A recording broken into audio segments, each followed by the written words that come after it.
अस्सलाम वालेकुम व्यूअर्स। आज का टॉपिक मैं उन लोगों के लिए लेकर आई हूँ जो कि गाउट का शिकार हैं, यूरिक एसिड का शिकार हैं, मतलब यूरिक एसिड के लेवल्स बढ़ने का शिकार हैं कह सकते हैं। क्योंकि मेरे पास जब पेशेंट्स आते हैं तो वो यही कहते हैं कि भई मुझे यूरिक एसिड का प्रॉब्लम है, तो आप मुझे कुछ डाइट बता दें। ठीक है? तो यूरिक एसिड का जो इश्यू है वो आता कहाँ से? ये भी it's a form of arthritis. तो होता क्या है कि ये जो यूरेट होते हैं, जो बाय प्रोडक्ट्स होते हैं, ठीक है, ये प्यूरीन के जो बाय प्रोडक्ट्स होते हैं यूरेट, वो आपके बॉडी में नीडल लाइक प्रोजेक्शंस बना लेते हैं और वो ख़ासकर उन जॉइंट्स में लाइक आपके एंकल जॉइंट्स हो गए, टो जॉइंट्स हो गए, उधर ज़्यादा जाके प्रेसिपिटेट्स इकट्ठे होते हैं, वो एक क्रिस्टल्स फॉर्मेशन कर देते हैं और आपकी वो एरिया जो है वो बर्निंग सेंसेशन देती हैं, वो सोलन हो जाती हैं, दर्द होता है, जलन होती है उन केसेस में। तो ये यूरिक एसिड है बेसिकली।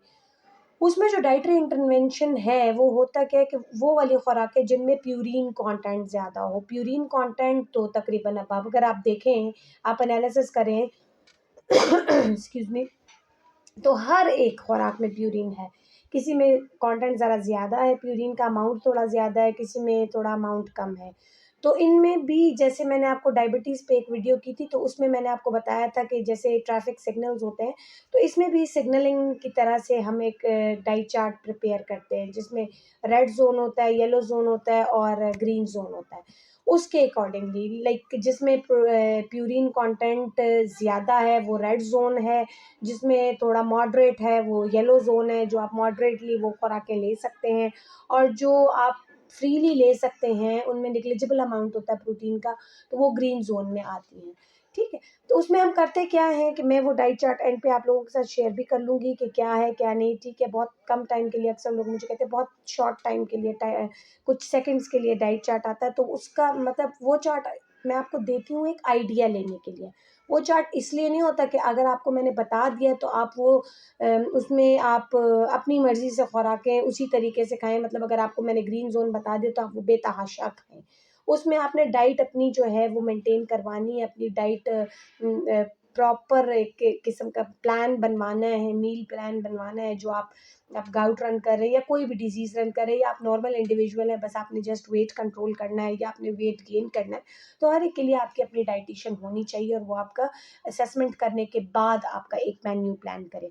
अच्छा, मैं अब आती हूँ अपने टॉपिक की तरफ। जो गाउट है, जो यूरिक एसिड का इश्यू लोग अक्सर लेकर आते हैं मेरे पास, तो उसमें ये है कि जो आपके रेड ज़ोन में खुराकें आती हैं, वो आपका रेड मीट, गोश्त और उसमें भी ख़ासकर ऑर्गन मीट्स जितने हैं, जैसे लिवर हो गया, जैसे किडनीज़ हो गई, ऑर्गन मीट्स उसमें जो है आप रिस्ट्रिक्टेड मोड पे है।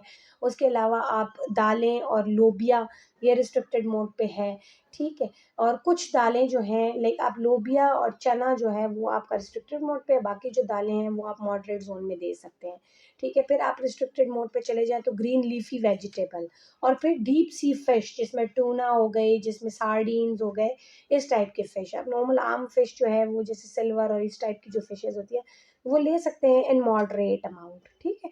आपने स्ट्रिक्टली जो आपने रिस्ट्रिक्शन करनी है वो रेड मीट की या और उस ईस्ट कंटेनिंग प्रोडक्ट जैसे बेकरी प्रोडक्ट हो गए जिसमें यीस्ट हो, वो आपने रिस्ट्रिक्ट करना है। आपने ग्रीन लीफी वेजिटेबल जैसे पालक हो गई, जैसे सलाद के पत्ते, लेट्यूस वगैरह ये चीज़ें हो गई लीफी वेजिटेबल्स में, वो आपने रिस्ट्रिक्ट करनी है। और जो बहुत ज़्यादा ग्रीन सब्जियाँ होती जैसे ओकरा हो गई, जैसे आपके वो स्पिनच और साग वगैरह, ये चीज़ें आपने रिस्ट्रिक्ट करनी है।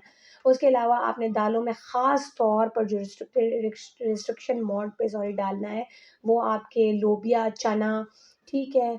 दालें मिक्स करके ना पकाएँ, अलग-अलग पकाएँ, ठीक है? और अगर आप दाल लेते भी हैं तो मॉडरेट लेंगे, यानी आपने एक खुराक अगर दाल की लिया तो आप 2-3 दिन तक उसमें फिर आप कोई और चीज़ें ऐड करें, दाल ना लें, 2-3 दिन का गैप दें, ठीक? ये जो है ये रिस्ट्रिक्टेड मोड्स हैं।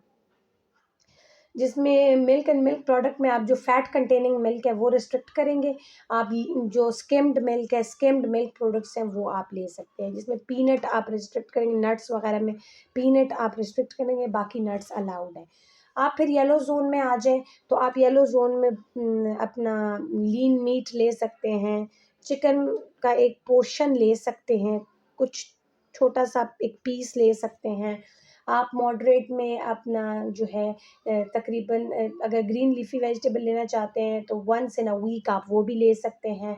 दालें आप ले लें ट्वाइस इन अ वीक आप वो भी ले सकते हैं मॉडरेटली अगर आप आते हैं गाउट के उस पे। और थर्ड पोर्शन जो ग्रीन है उसमें तमाम आप फ्रूट्स ले सकते हैं। ग्रीन लीफ़ी वेजिटेबल के अलावा जो भी वेजिटेबल्स हैं वो सारी तमाम आप ले सकते हैं, ठीक है। इसके अलावा आप स्किम्ड मिल्क प्रोडक्ट्स ले सकते हैं। इसके अलावा आप तमाम सीरियल्स ले सकते हैं। इसके अलावा आप तमाम नट्स ले सकते हैं एक्सेप्ट पीनट्स, ठीक है। आप बाकी नट्स ले सकते हैं। कैश्यू नट भी आप मॉडरेटली लेंगे जिसको हम कहते हैं काजू, वो आप मॉडरेटली ले सकते हैं। बस ये एक छोटा-सा मेन्यू है जो आपने गाउट के पेशेंट्स के लिए या यूरिक एसिड का जो प्रॉब्लम रन कर रहे हैं, उनके लिए थोड़ी-सी डाइट मॉडिफ़िकेशन करनी है, जिसमें रेड ज़ोन में मैंने आपको बताया कौन-कौन सी डाइट्स हैं, जो येलो ज़ोन में है वो क कौन-कौन सी डाइट्स हैं, जो ग्रीन ज़ोन में है वो कौन-कौन सी डाइट है। ये मैं एंड पे आप लोगों के साथ एक डाइट चार्ट शेयर करूँगी, ख़ैर है जो मैं फ्यू सेकंड्स के लिए लगाती हूँ, आज मैं थोड़ा लंबा लगा दूँगी ताकि आप उसमें देख लें कि आपने कौन-कौन सी डाइट्स लेनी है और कौन-कौन सी डाइट्स को आपने रिस्ट्रिक्ट करना है। या मैं कोशिश करूँगी कि मैं एडिटिंग इस तरीके से करूँ कि मैं रेड अलग लगाऊँ जिसमें पूरी नंबरिंग के वाइज़ आपके डाइट्स हों, मैं येलो अलग लगाऊँ जिसमें नंबरिंग वाइज़ आपकी डाइट हो और जो ग्रीन पोर्शन है वो अलग लगाऊँ। इसी के साथ मैं इजाज़त चाहूँगी, अपना बहुत ज़्यादा ख़्याल रखें। अल्लाह हाफ़िज़।